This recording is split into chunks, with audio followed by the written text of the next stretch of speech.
السلام علیکم ورحمۃ اللہ وبرکاتہ۔ معزز خواتین حضرات، معمول کے مطابق اللہ کے رسول صلی اللہ علیہ وسلم کی حدیث مبارکہ کا سبق، اور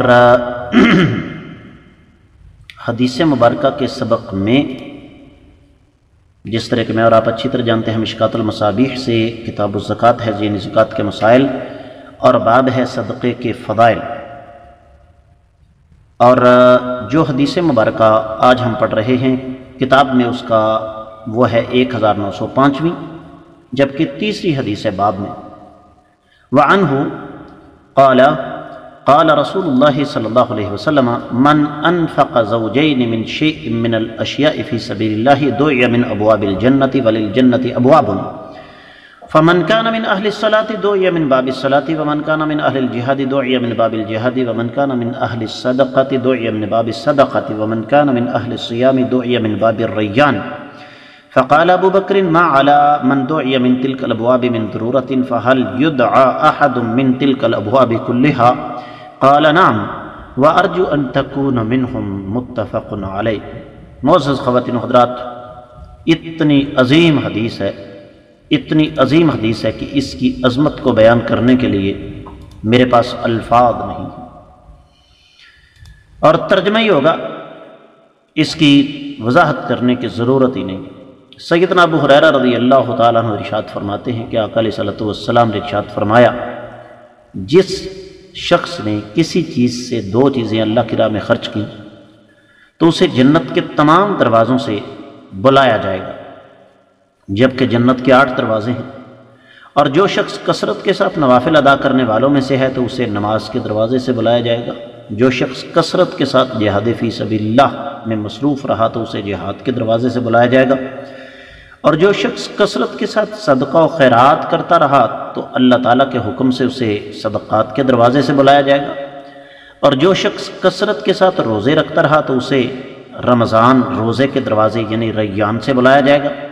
تو سیدنا ابو بکر صدیق رضی اللہ تعالیٰ عنہ پوچھتے ہیں، آقا ضرورت تو نہیں کہ کسی شخص کو تمام دروازوں سے بلایا جائے، لیکن کیا کوئی ایسا شخص بھی ہوگا جسے تمام دروازوں سے بلایا جائے؟ آقا علیہ الصلوۃ والسلام نے فرمایا، ہاں ابو بکر، مجھے امید ہے کہ آپ کا شمار بھی ان لوگوں میں ہے جن کو جنت کے تمام دروازوں سے آواز آئے گی کہ آؤ میرے اندر داخل ہو جاؤ۔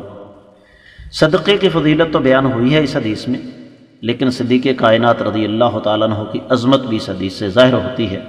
اللہ تعالیٰ اس ہستی مقدسہ پر اپنی انگنت رحمتیں نازل فرمائے۔ جو حدیث میں آپ کو پڑھا رہا ہوں کتاب میں، وہ 1906 ہے، باب میں 4تھی حدیث ہے۔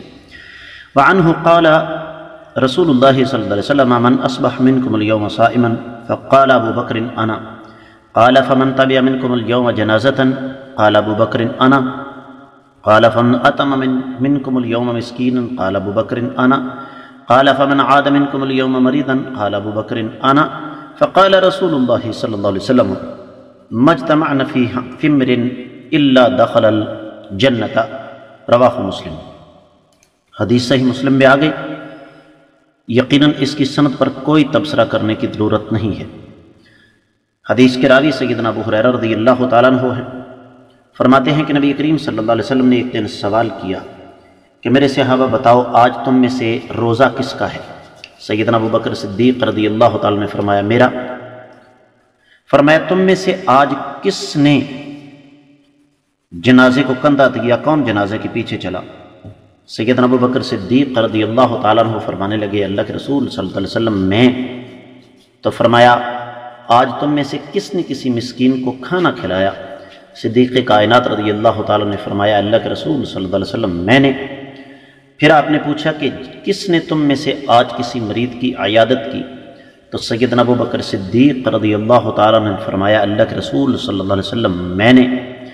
آپ نے فرمایا جس شخص میں یہ تمام کی تمام خصلتیں جمع ہو گئیں وہ شخص جنت میں داخل ہو گیا۔